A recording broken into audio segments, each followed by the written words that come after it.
Heading डाल लीजिएगा महाधिवक्ता।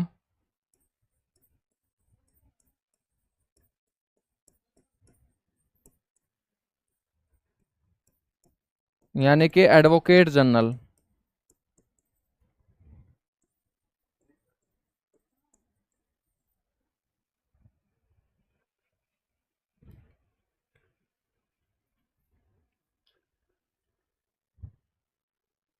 महाधिवक्ता बच्चों हम पढ़ेंगे।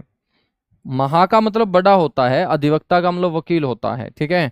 तो महाधिवक्ता मेरे दोस्त होगा कौन है? ये राज्य का सबसे बड़ा विधि अधिकारी होता है। राज्य का सबसे बड़ा कानूनी अधिकारी बोल सकते हैं, विधि अधिकारी बोल सकते हैं, सबसे बड़ा वकील बोल सकते हैं, राज्य सरकार का अधिकारी होता है दोस्त, ठीक है। हम बात करें तो इसकी जो नियुक्ति है वो कौन करता है?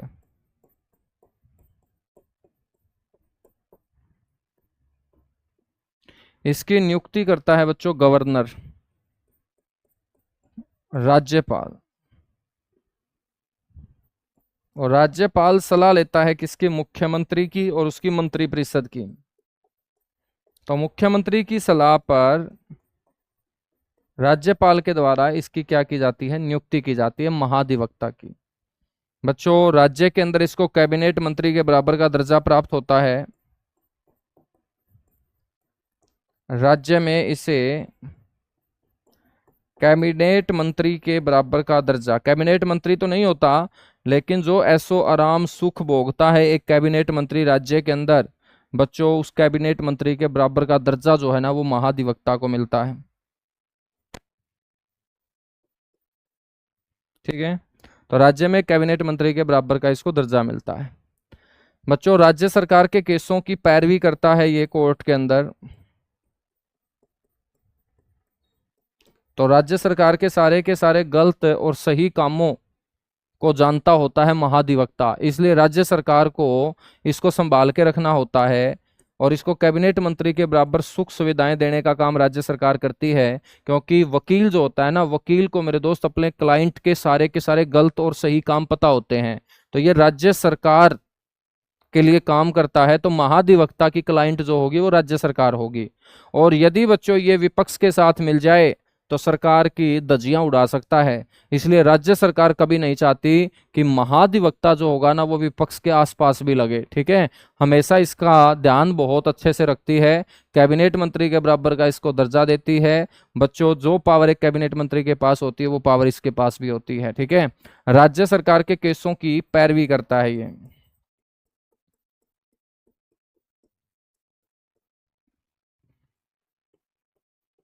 ठीक है। कोर्ट में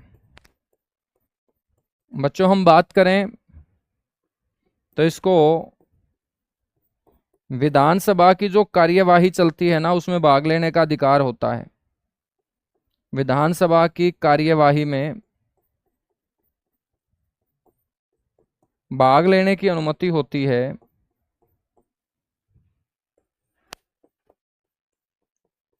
लेकिन वोट डालने का कोई अधिकार नहीं होता, क्योंकि वोट तो कौन डालेगा?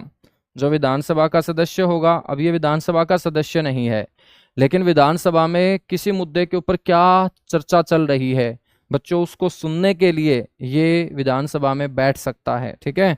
भाग लेने की अनुमति, लेकिन वोट देने का अधिकार नहीं होता।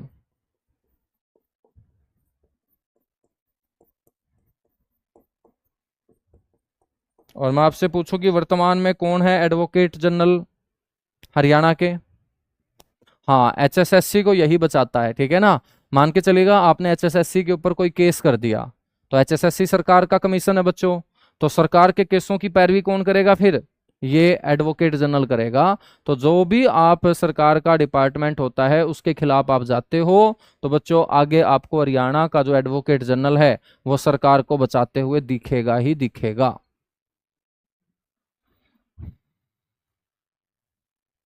अच्छा, एक काला अम्ब गांव, हाँ काला अम्ब पानीपत में भी होगा भाई, अंबाला में भी है।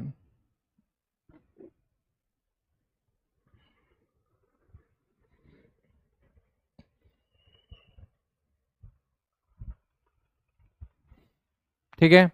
हाँ, परविंदर सिंह चौहान। तो ये आपको ध्यान रखना है बच्चों कि पहले एडवोकेट जनरल कौन थे हरियाणा के?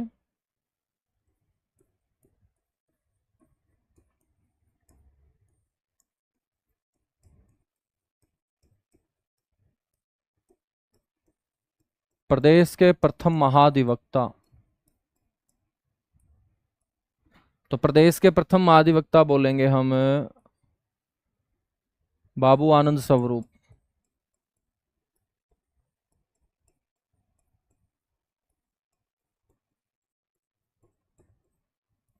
बाबू आनंद स्वरूप, ठीक है ना। और आपसे पूछ ले कि भाई वर्तमान महाधिवक्ता।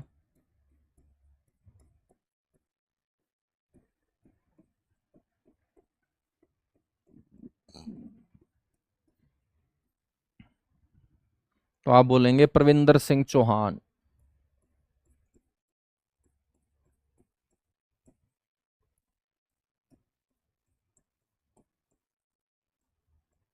प्रविंदर सिंह ये वर्तमान में क्या है मेरे दोस्त? महाधिवक्ता है, ठीक है ना। नहीं, बलदेव राज महाजन रिटायर हो चुके हैं, पहले थे बलदेव राज महाजन। अब प्रविंदर सिंह हैं। कौन है? प्रविंदर सिंह हैं, ठीक है। हाँ, ठीक है बच्चों। इसके बाद हम बात करते हैं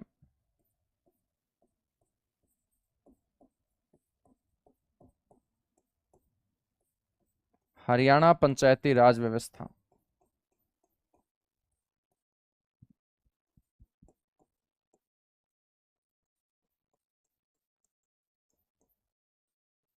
आपको ये पता होना चाहिए कि ग्राम पंचायतों को जो संवैधानिक दर्जा दिया गया बच्चों, वो 73वें संविधान संशोधन के बलबूते दिया गया था।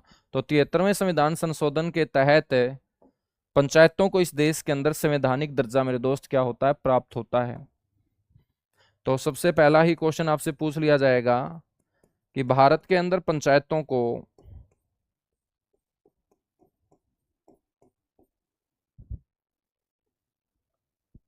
संवैधानिक जो दर्जा दिया गया था, संविधान में बच्चों इनको जगह जो दी गई थी, वो कौन से संशोधन के तहत? तो आप लोगों को बोलना है 73वें संविधान संशोधन के तहत।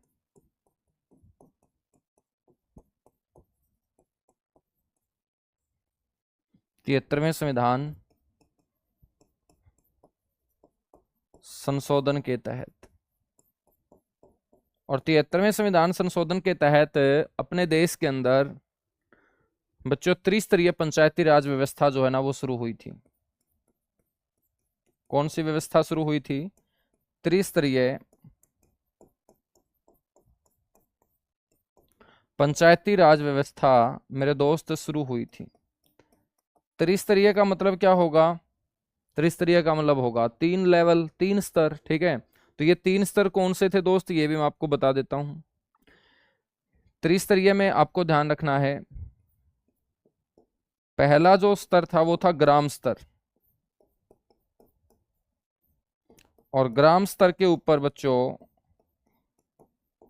चुनाव के बलबूते गठन होता है किसका? ग्राम पंचायत का। किसका? ग्राम पंचायत का, ठीक है ना। हम बात करें दूसरा जो स्तर है दोस्त, वो है ब्लॉक स्तर। ब्लॉक स्तर। और ब्लॉक स्तर के ऊपर गठन जो होता है चुनाव के बलबूते, वो होता है पंचायत समिति का। पंचायत समिति का। और तीसरा जो स्तर है वो है जिला स्तर। तो मेरे दोस्त जिला स्तर के ऊपर चुनाव के बलबूते जो गठन होता है वो किसका होता है? जिला परिषद का। जिला परिषद का, ठीक है ना। तो ये 3 स्तर होते हैं। मैं आपसे पूछूं कि जिला बड़ा है या गांव, तो सारे बच्चे बोलेंगे कि सर जिला बड़ा होता है। तो बच्चों ये जो स्तर होता है ना, ये आपका उच्च स्तर होता है। त्रिस्तरीय पंचायती राज व्यवस्था में उच्च स्तर बोल सकते हैं, और साथ ही साथ इसे बोल सकते हैं तीसरा स्तर। कौन सा स्तर बोल सकते हैं? तीसरा स्तर। कई बार जो एग्जामिनर है ना, वो थोड़ी सी लैंग्वेज बदल के आपसे पूछ लेगा कि बताइएगा त्रिस्तरीय पंचायती राज व्यवस्था के अंदर तीसरा स्तर कौन सा है। तो बच्चों तीसरे में बच्चा कंफ्यूज हो जाता है कि भाई जिला तीसरा आएगा या ग्राम तीसरा आएगा। तो आपको ध्यान रखना है कि बच्चों एक जो होता है वो छोटा होता है 2 से, और 2 छोटा होता है 3 से, और जिला है तो जिला तीसरा स्तर होगा, और तीसरे स्तर को ही हम उच्च स्तर बोलते हैं, जहां पर बच्चों गठन होता है जिला परिषद का। किसका? जिला परिषद का। बच्चों हम बात करेंगे यहां पर ग्राम स्तर, गांव छोटा होता है तो इसको हम बोलेंगे निम्न स्तर। इसको हम क्या बोलेंगे? निम्न स्तर बोलेंगे, ठीक है ना। और साथ के साथ इसे हम क्या बोल सकते हैं? प्रथम स्तर भी बोल सकते हैं। क्या बोल सकते हैं? प्रथम स्तर भी बोल सकते हैं। और ये आपका जो होता है ना ब्लॉक स्तर, ये होता है मध्य, और इसको हम बोलते हैं दूसरा स्तर। क्या बोलते हैं? दूसरा स्तर, ठीक है ना। तो त्रिस्तरीय पंचायती राज व्यवस्था जो लागू हुई देश के अंदर, जहां पंचायतों को संवैधानिक दर्जा मिला बच्चों, ये 73वें संविधान संशोधन के तहत लागू हुई थी, ठीक है। हम बात करते हैं अपने हरियाणा के अंदर।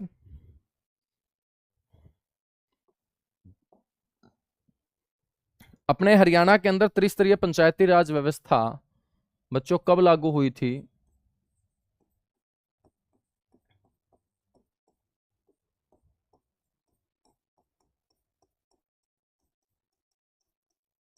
तो याद रखना है, हरियाणा में त्रिस्तरीय पंचायती राज व्यवस्था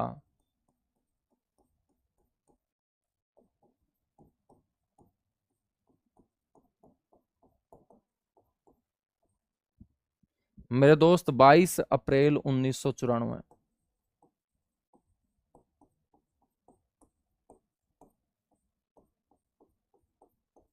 ठीक है। और उस समय हरियाणा के मुख्यमंत्री थे चौधरी भजनलाल। हरियाणा के मुख्यमंत्री कौन थे? चौधरी भजनलाल। तो चौधरी भजनलाल के समय त्रिस्तरीय पंचायती राज व्यवस्था लागू हुई थी। जिस दिन लागू हुई थी बच्चों, वो दिन अपने हरियाणा के अंदर पंचायती दिवस के रूप में मनाया जाता है। तो आपसे कोई पूछ ले कि भाई हरियाणा पंचायती राज दिवस कब मनाया जाता है,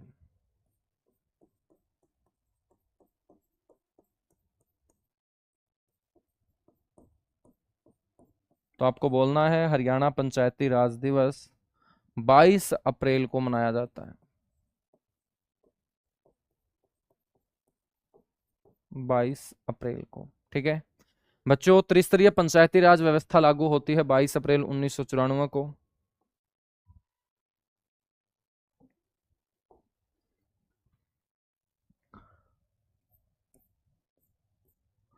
तो त्रिस्तरीय पंचायती राज चुनाव जो होता है हरियाणा में, वो दिसंबर 1994 को होता है। प्रथम त्रिस्तरीय पंचायती राज चुनाव आपसे पूछ लिया जाए कि कब होता है भाई, तो त्रिस्तरीय पंचायती राज चुनाव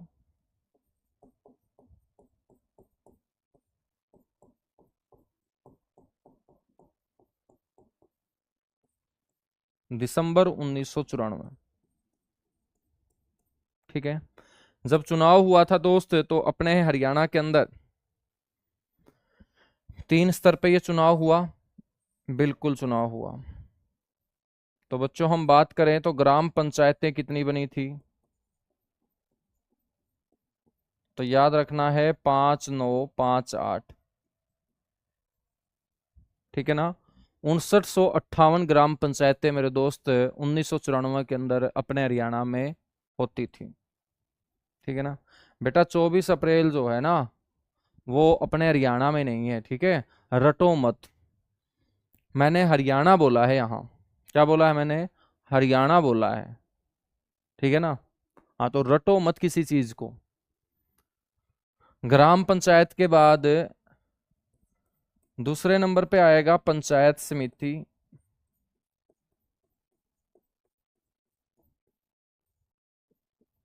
पंचायत समितियों की संख्या थी मेरे दोस्त 110, ठीक है ना। तो 110 पंचायत समितियां थी। हम बात करें तो जिला परिषद कितने थे उस समय, तो 1994 में जिले कितने थे अपने हरियाणा में? 16। तो जिला परिषद भी कितने होंगे दोस्त? 16, क्योंकि 17वां जिला पंचकुला बना था 1995 में, तो 1994 के इस चुनाव में बच्चों जिलों की जो संख्या थी वो 16 थी। यहां तक चीजें क्लियर हुई? एक बार फटाफट बताइएगा। यहां तक चीजें क्लियर हुई? एक बार फटाफट बताइएगा दोस्त, उसके बाद हम आगे बढ़ते हैं।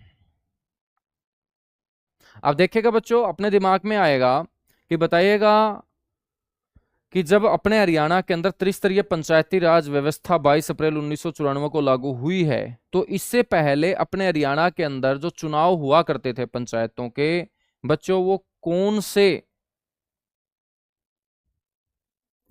एक्ट के तहत हुआ करते थे? या हम बोल सकते हैं कि भाई 22 अप्रैल 1994 से पहले अपने हरियाणा के अंदर किस प्रकार की व्यवस्था हुआ करती थी? तो आपको पता होना चाहिए कि बच्चों त्रिस्तरीय पंचायती राज व्यवस्था से पहले की व्यवस्था मैं आपको बता रहा हूं, ठीक है।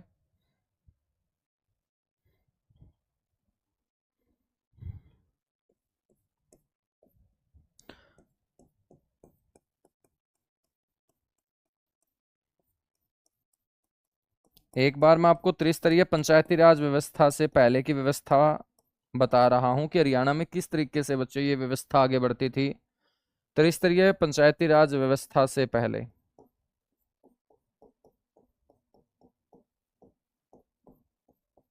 ठीक है मेरे भाई, अपने हरियाणा के अंदर पंजाब ग्राम पंचायत एक्ट 1952 जो है ना वो लागू था।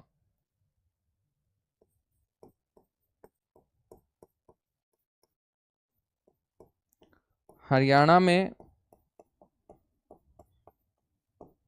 ग्रामीण स्वशासन हेतु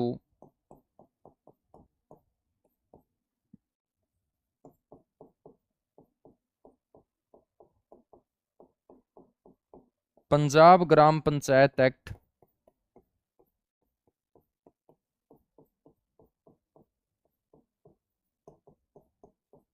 1952 और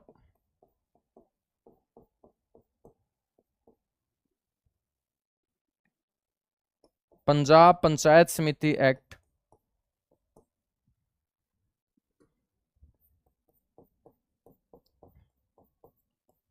1961 मेरे दोस्त लागू था।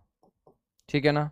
तो आपको ध्यान रखना है, त्रिस्तरीय पंचायती राज व्यवस्था से पहले अपने हरियाणा के अंदर जो ग्रामीण स्वशासन मेरे दोस्त आगे बढ़ता था वो पंजाब ग्राम पंचायत एक्ट 1952 और पंजाब पंचायत समिति एक्ट 1961 के तहत आगे बढ़ता था। तो क्वेश्चन आपसे पूछा जा सकता है कि हरियाणा में बच्चों खुद के पंचायती राज एक्ट से पहले कौन सा एक्ट लागू था? तो आप बोलेंगे पंजाब ग्राम पंचायत एक्ट 1952 लागू था। क्या था इस एक्ट के अंदर? पंजाब ग्राम पंचायत एक्ट 1952 के अंदर बच्चों क्या खास था? एक तो आपको ध्यान रखना है कि यहां पर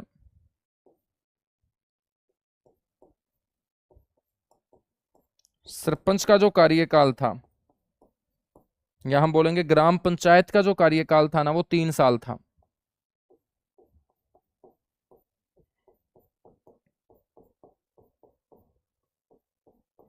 ग्राम पंचायतों का जो कार्यकाल था दोस्त वो कितने साल था? तो आपको बोलना है कि ग्राम पंचायतों का जो कार्यकाल था वो 3 साल था। ठीक है। वार्डों का कोई भी प्रावधान नहीं था। जैसे आज आप वोट डाल के आते हो तो बताया जाता है ना कि आप कौन से वार्ड के सदस्य हो। ठीक है, तो उस समय वार्डों का कोई भी प्रावधान बच्चों इस पंजाब ग्राम पंचायत एक्ट 1952 में नहीं था। ठीक है, आपको यह भी ध्यान रखना है कि सरपंच का जो चुनाव है ना यहाँ पर पंच किया करते थे। सरपंच के लिए डायरेक्ट गांव की जनता वोट नहीं डालती थी, बल्कि सरपंच का जो चुनाव है ना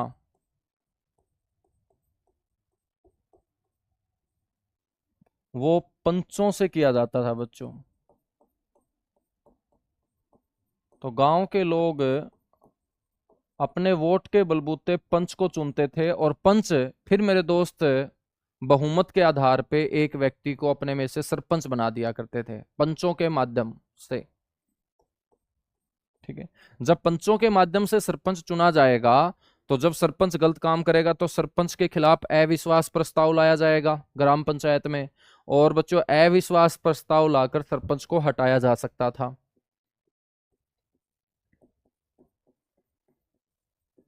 क्योंकि यहां सरपंच का चुनाव जनता नहीं कर रही है बल्कि पंच कर रहे हैं, ठीक है। तो अविश्वास प्रस्ताव लाकर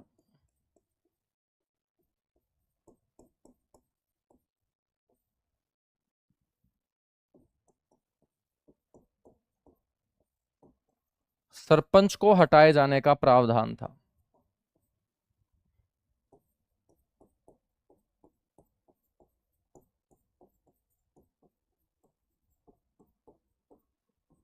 ठीक है बच्चों, अनुसूचित जाति के लोगों के लिए ग्राम पंचायत में एक सीट जो है वो आरक्षित की गई थी।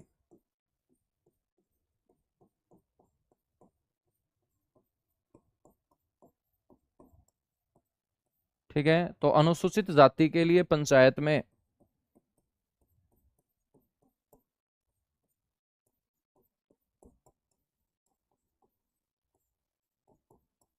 एक सीट क्या की गई, रिजर्व की गई। ठीक है ना, एक सीट क्या की गई दोस्त, रिजर्व की गई। महिलाओं के लिए बच्चों कोई आरक्षण नहीं था पंचायतों में।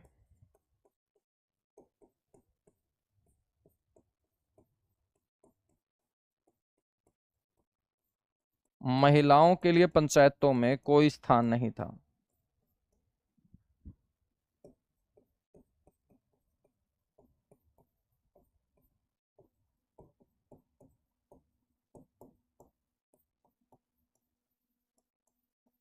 ठीक है ना, तो ये मोटी मोटी बातें हैं पंजाब ग्राम पंचायत एक्ट 1952 की।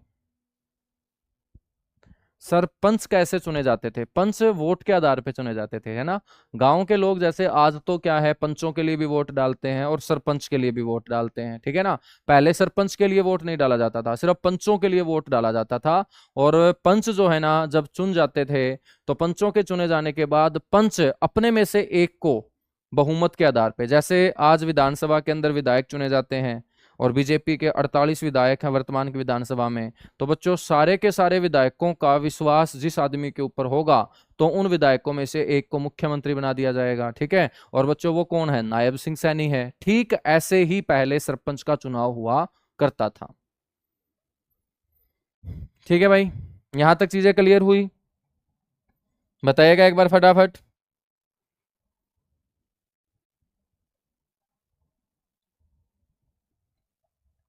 बच्चों हम बात करें तो जो पंजाब ग्राम पंचायत एक्ट था 1952, जब इसमें इस तरीके की कंडीशन थी तो फिर इन कंडीशनों को हटाने के लिए क्या होगा, संशोधन होगा। ठीक है बच्चों, किसी भी एक्ट के अंदर, किसी भी अधिनियम के अंदर यदि कोई गड़बड़ी होगी, कोई समस्या होगी, तो उसको सुधारा जाएगा, और सुधार करने को ही अमेंडमेंट बोलते हैं, संशोधन बोलते हैं। तो पंजाब ग्राम पंचायत एक्ट 1952 में फिर क्या होते हैं, संशोधन होते हैं। क्या होते हैं दोस्त, संशोधन होते हैं। ठीक है,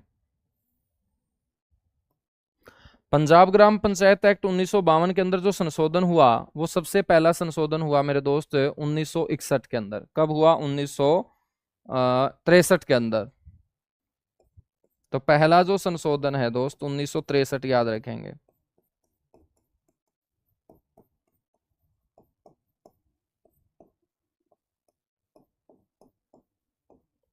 प्रथम संशोधन 1963। 1963 के अंदर संशोधन हुआ तो क्या क्या बातों को लेकर संशोधन हुआ बच्चों, कार्यकाल जो है ना 3 साल से बढ़ाकर कर दिया जाता है 5 साल। कार्यकाल 3 वर्ष से बढ़ाकर कितना कर दिया गया मेरे दोस्त, 5 साल कर दिया गया। ठीक है, दूसरा जो है ना, सरपंच का जो चुनाव है पंचों के हाथों से लेकर जनता के हाथों में दे दिया गया। तो सरपंच का जो चुनाव है वो जनता तय करेगी।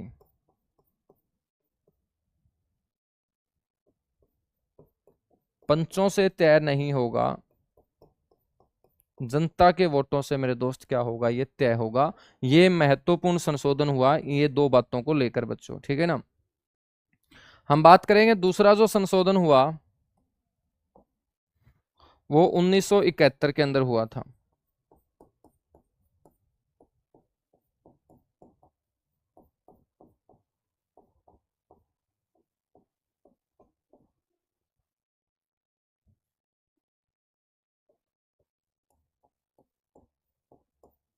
ठीक है ना बच्चों, ये जो दूसरा संशोधन हुआ था ना, ये हरियाणा गठन के बाद हुआ है।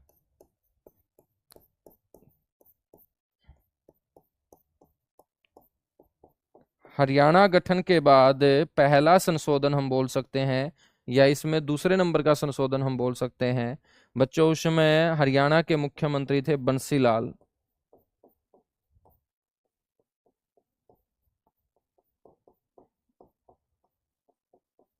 हरियाणा के मुख्यमंत्री कौन थे? बंसी लाल थे, ठीक है ना।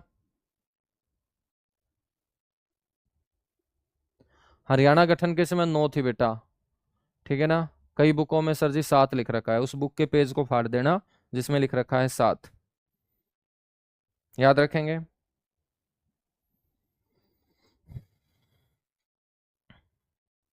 तो जिस बुक के अंदर लिख रखा है ना कि भाई गठन के समय 7 लोकसभा सीटें थी, उस पेज को फाड़ देना, बाकी फिर किताब सही हो जाएगी, है ना। जो मैं बता रहा हूं उसके ऊपर फोकस कीजिएगा। 9 थी तो 9 थी, ठीक है ना। बच्चों हम बात करें तो जो दूसरा संशोधन हुआ था ना, इसमें क्या खास बात हुई, बंसीलाल ने मेरे दोस्त सरपंच का जो चुनाव है ना वो वापिस जनता के हाथों से लेकर पंचों को देने का काम किया था।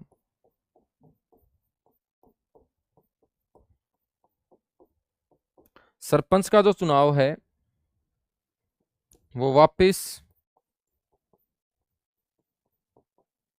पंचों के हाथों में दे दिया गया दोस्त।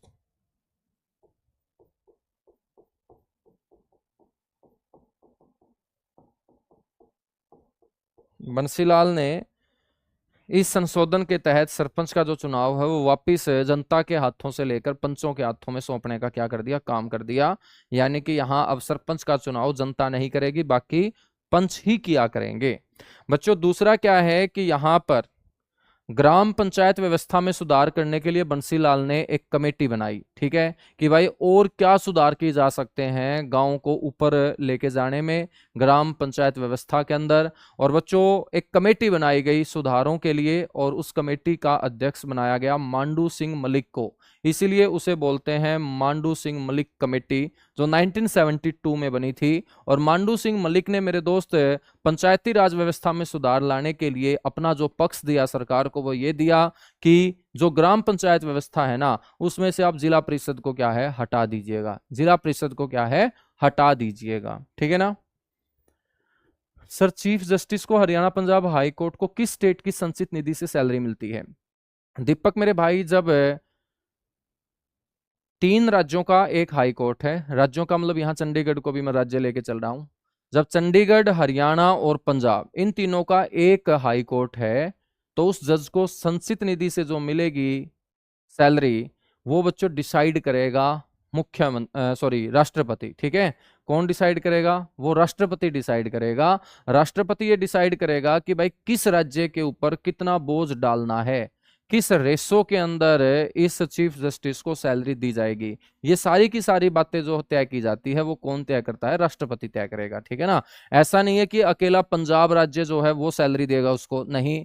वो हरियाणा के केसों को भी सुनता है हाई कोर्ट, तो हरियाणा को भी सैलरी देनी पड़ेगी। चंडीगढ़ के केसों को भी सुनता है तो चंडीगढ़ को भी सैलरी देनी पड़ेगी। तो जब वो तीनों के केसों को सुनता है तो उसकी जो सैलरी का रेशो होगा वो तीनों मिलके देंगे। और ये रेशो, ये अनुपात कौन डिसाइड करेगा? ये राष्ट्रपति डिसाइड करेगा।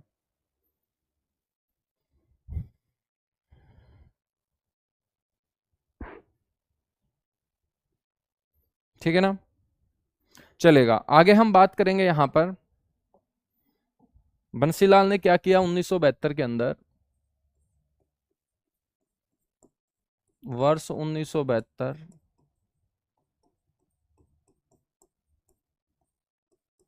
ग्राम पंचायतों में सुधार हेतु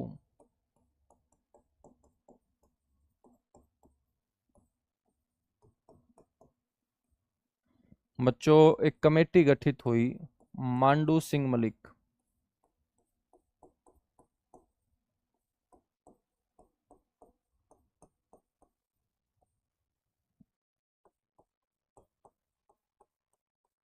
मांडू सिंह मलिक समिति का क्या किया गया, गठन किया गया। और मांडू सिंह मलिक कमेटी ने जो बंसीलाल सरकार को रिपोर्ट सौंपी, उस रिपोर्ट के आधार पे 1973 के अंदर बच्चों जिला परिषद को हटा दिया गया।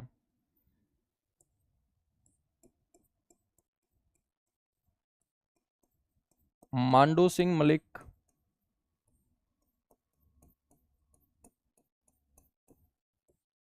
समिति की सिफारिश पर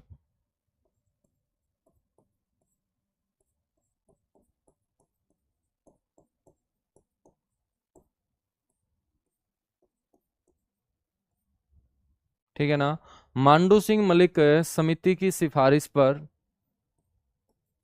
बच्चों हरियाणा के अंदर क्या हटा दिया गया, जिला परिषद को हटा दिया गया।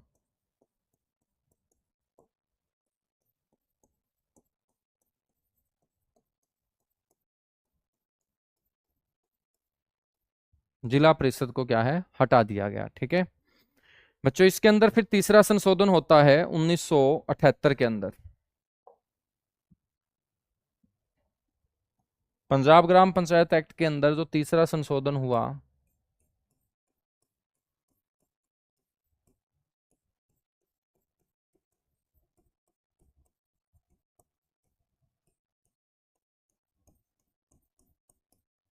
वो वर्ष 1978 में हुआ। ठीक है ना, और इस संशोधन के तहत क्या है बच्चों, हरियाणा के जो मुख्यमंत्री थे इस समय, वो थे चौधरी देवीलाल। ठीक है, तो आपको ध्यान रखना है यहां पर मुख्यमंत्री कौन है, चौधरी देवीलाल।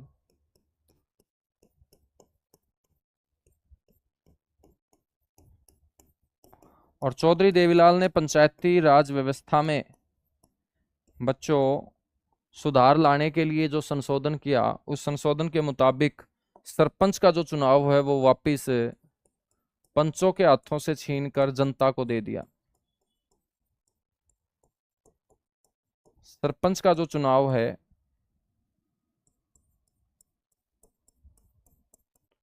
वो वापिस जनता के हाथों में। ठीक है बच्चों, हरियाणा की ग्राम पंचायत व्यवस्था में महिलाओं की भागीदारी के लिए एक सीट जो है ना, वो क्या कर दी थी, अनिवार्य कर दी थी। ग्राम पंचायत में पहली बार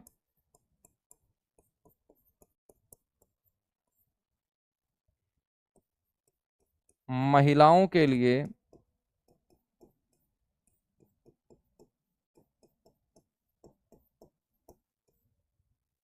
बच्चों एक सीट क्या कर दी, अनिवार्य। बड़ा इंपॉर्टेंट क्वेश्चन है कि पहली बार हरियाणा पंचायती राज व्यवस्था में महिलाओं को कौन से साल जगह दी गई थी, तो 1978 के अंदर। ठीक है ना, तो 1978 के अंदर दोस्त ये जगह दी गई थी।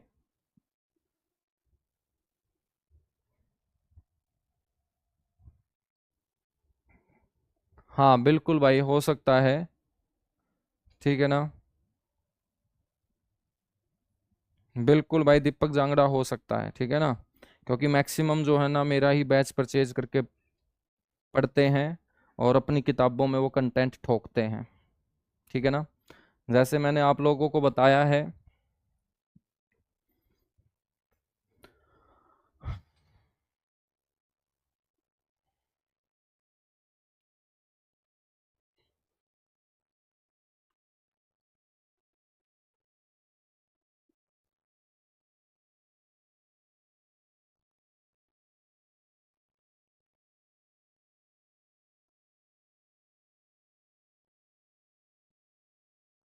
अच्छा, जैसे मैं एक दो बातें नई नई बताता रहता हूँ, सीखता रहता हूँ। ठीक है ना बच्चों, मैंने बताया कि शिमला शिमला के अंदर जब अपना हाई कोर्ट स्थापित किया गया था, तो वो कौन से भवन के अंदर? पीटर हाफ भवन के अंदर। अब ये अभी तक किसी ने नहीं पढ़ाया है ना, किसी किताब में आया है, लेकिन बहुत सारे साथी जो है ना वो मेरे बैच के अंदर जुड़े होते हैं, ठीक है, बहुत सारे पब्लिकेशन वाले लोग मेरे बैच से जुड़े होते हैं, ताकि वो एक तो कंटेंट को 100% एक्यूरेसी तक ले जाएं, और दूसरा क्या है कि नई नई बातें जो है ना बच्चों सीखने के लिए उनको आना पड़ता है। तो अभी तक किसी किताब के अंदर ये शब्द नहीं है पीटर हाफ भवन, लेकिन आज के बाद यदि कोई किताब छपेगी और उसके अंदर ये नाम आया, तो तुम बोलोगे कि सर ये तो उस किताब में है, ठीक है। तो भाई किताब वाले जो आदमी है ना वो पढ़ाते थोड़ी हैं, ठीक है, पढ़ाता तो टीचर ही है, और उसी का कंटेंट उठा उठा के भाई किताब वाले किताबों के अंदर डालते रहते हैं, ठीक है ना। समझ में आई मेरी बात? तो बातें तो किताबों से ही मिलेंगी ना आपको। तो इसलिए सेम सेम आपको कई बार लगता होगा, वो इसलिए लगता है दोस्त, ये भी सबसे पहले मैंने ही पढ़ाया था, ग्राम पंचायत एक्ट 1952, उसके बाद किताबों में ये छपना स्टार्ट हुआ। ईगल ऑफ माउंटेन शिवांगी पाठक को मैंने ही बताया था, ठीक है, उसके बाद किताबों में छपना स्टार्ट हुआ मेरे दोस्त। हिडन पैराडाइज ऑफ हरियाणा जो है ना वो कहा जाता है किसे? ताजेवाड़ा को, ये भी मैंने ही बताया था, उसके बाद किताबों में छपना स्टार्ट हुआ, ठीक है ना, क्योंकि मेरी किताब जो है ना थ्योरी की आती नहीं है। अब मैं एक थ्योरी की किताब मैं तैयार कर रहा हूं, उसके बाद तुम देखोगे कि किसी और में नहीं छपा मिलेगा। हाँ, तो मेरे कंटेंट से बहुत सारी किताबें बनी हैं, ठीक है, तो अब मैं खुद की एक किताब लेके आऊंगा आप लोगों के लिए, बड़ी शानदार, उसके ऊपर काम चल रहा है। तो हम यहाँ तक आप पहुंचे हैं 1978 तक। बच्चों जो नेक्स्ट संशोधन हुआ ना वो 1991 के अंदर हुआ, चौथा संशोधन, ठीक है ना। जो चौथा संशोधन है दोस्त,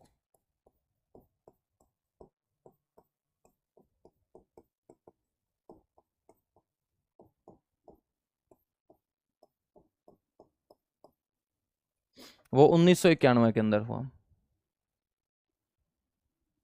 हाँ, ये बात भी है कि सर आप को किसने बताया? मैंने ढूंढा है मेरे दोस्त, मैं उन किताबों को पढ़ता हूँ जो शायद ही आपके घर में हो, हरियाणा जीके की, ठीक है ना। समझ में आई बात? मैं उन रिसर्च पेपर को पढ़ता हूँ जिनके ऊपर लोग रिसर्च करते हैं हरियाणा को लेकर, हरियाणा के कल्चर को लेकर, हरियाणा की ज्योग्राफी को लेकर, हरियाणा की पॉलिटी को लेकर। आपने पढ़ा होगा डॉक्टर जसबीर सिंह की एक किताब, तो वो डॉक्टर जसबीर सिंह की किताब मेरी टेबल पे होती है, ठीक है ना। तो मार्केट में जो तुम किताबें लेते हो दोस्त वो छपती तो हैं, सीधी सी बात है, हम भी तो पढ़ते हैं, कहीं ना कहीं से पढ़ते हैं, लेकिन हम मार्केट के अंदर जो चल रही गलतियों वाली किताबों से नहीं पढ़ते, ठीक है ना। हम पढ़ते हैं अपने दिमाग से, हम सोचते हैं अपने दिमाग से, और ये सोचते हैं कि इस टॉपिक से और कितना बेहतर कंटेंट जो है आ सकता है, और कितना शानदार कंटेंट हम खोज सकते हैं, ठीक है ना। हाँ, बनाया तो मैंने नहीं है, सीधी सी बात है, तो लेकिन ढूंढा तो मैंने है ना, उसको 100% एक्यूरेसी तक तो मैं लेके गया हूँ। मतलब यहाँ भी तुम पब्लिकेशन की मेर ले रहे हो, क्या बात है, मतलब किताबों के ऊपर विश्वास है तुम्हें, टीचरों के ऊपर नहीं है, और साथ में बोलते हो हैप्पी टीचर्स डे, है भाई। और किताबें किसने छापी हैं? क्या किताबें किसी टीचर्स ने छापी हैं? यदि कोई टीचर किताब छापता है ना दोस्त, उसमें गलती होने के चांस बहुत कम होंगे, ठीक है ना। तो एजुकेशन आज एक बहुत तगड़ा बिजनेस है, आप सभी जानते होंगे, एजुकेशन एक बहुत तगड़ा बिजनेस है, बड़े बड़े पब्लिकेशन है।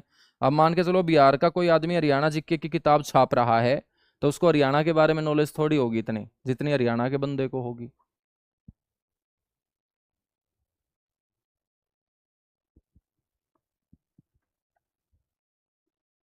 चलेगा। चौथा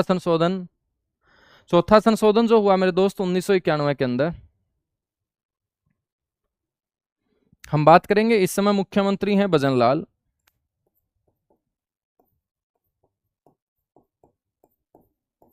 क्योंकि आप लोग जो है ना बहुत लेट जुड़े होंगे मेरे से, मैं बहुत पहले से पढ़ा रहा हूँ, जिस दिन से ये सब्जेक्ट बना है ना उस दिन से पढ़ा रहा हूँ मेरे दोस्त, ठीक है।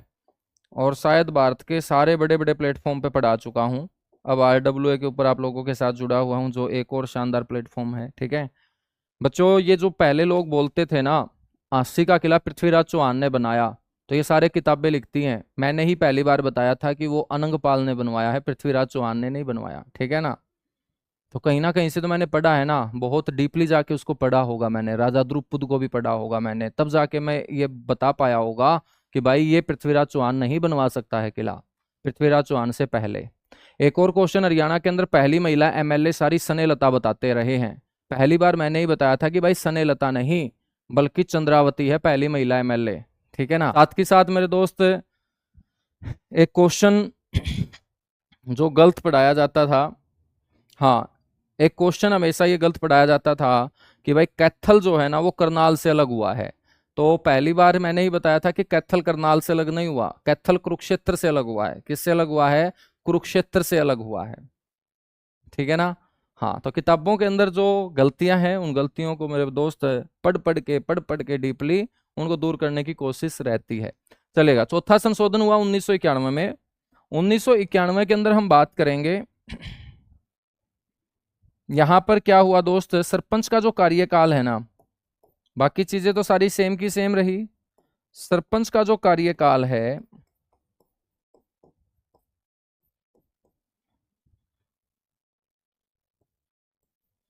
वो 5 वर्ष से घटाकर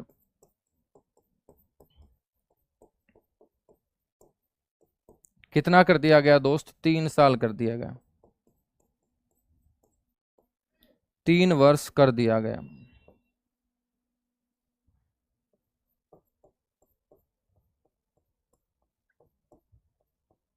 ठीक है ना। तो 5 वर्ष से घटाकर 3 साल कर दिया गया था, ये चौथा संशोधन था। उसके बाद मेरे दोस्त अपने हरियाणा का खुद का पंचायती राज एक्ट बना।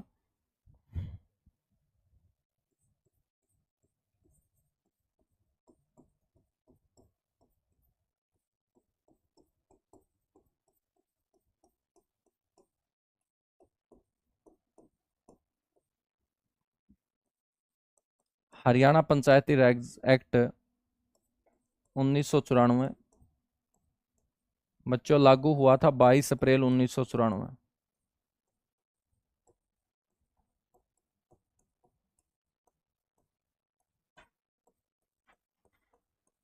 लागू हुआ 22 अप्रैल 1994।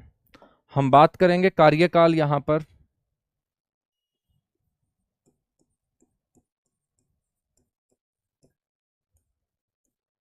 बच्चों कार्यकाल जो है ना वो कितना हो जाता है ग्राम पंचायतों का? 5 साल हो जाता है, ठीक है।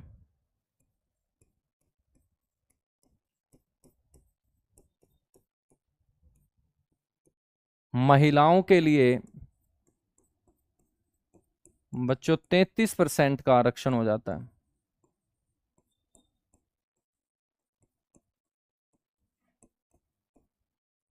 33% का क्या हो जाता है? आरक्षण हो जाता है। वर्ष में मेरे दोस्त 2 बार ग्राम सभा की बैठक अनिवार्य कर दी जाती है। वर्ष में 2 बार ग्राम सभा की बैठक क्या कर दी गई? अनिवार्य कर दी गई, ठीक है। हम बात करें तो ये 2 दिन कौन से होंगे? एक होगा बच्चों 13 अप्रैल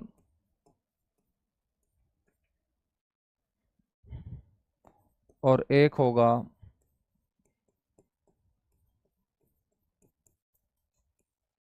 2 अक्टूबर, ठीक है ना।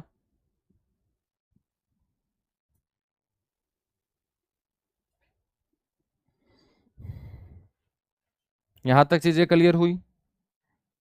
बताएगा एक बार फटाफट।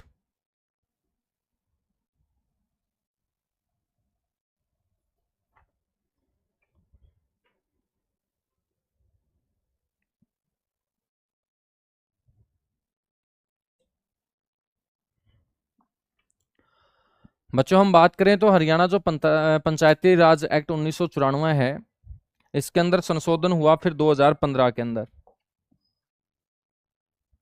तो आपको ध्यान रखना है, पंचायती राज एक्ट 1994 में संशोधन,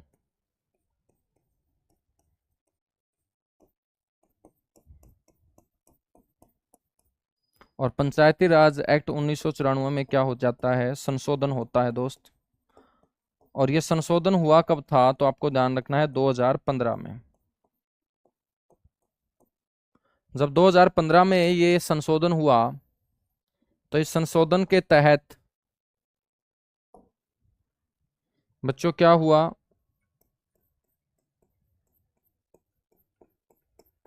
पंचायती राज में शैक्षणिक योग्यता लागू की गई।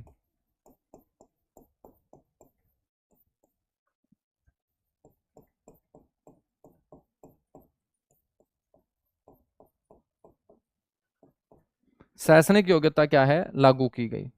और बच्चों शैक्षणिक योग्यता लागू करने वाला राजस्थान के बाद अपना हरियाणा कौन सा राज्य बना, दूसरा राज्य बना।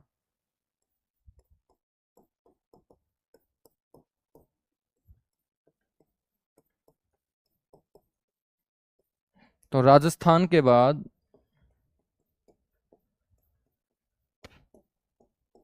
एक कौन सा राज्य बना बच्चों, तो ये आपको ध्यान रखना है, राजस्थान के बाद ये दूसरा राज्य बना। ठीक है, तो शैक्षणिक योग्यता लागू की गई और योग्यता लागू करने वाला राजस्थान के बाद दूसरा राज्य अपना हरियाणा बना। ठीक है, बताया गया कि जो सरपंच का चुनाव होगा,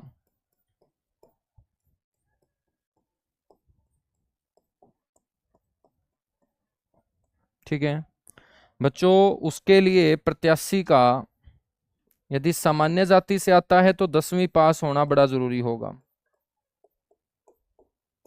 क्वालिफिकेशन जो रखी गई बच्चों वो 10th स्टैंडर्ड रखी गई।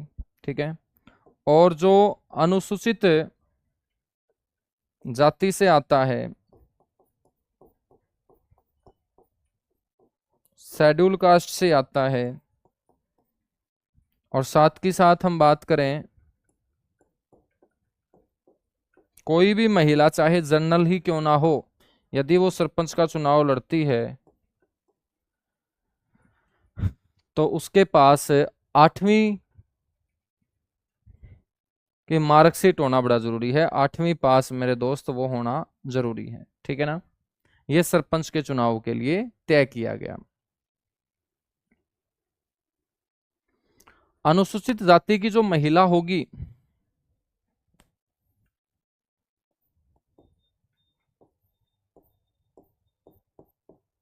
यदि वो सरपंच का चुनाव लड़ना चाहती है तो बच्चों उसके लिए फिर क्राइटेरिया रखा गया 5वीं पास। क्या रखा गया, 5वीं पास रखा गया।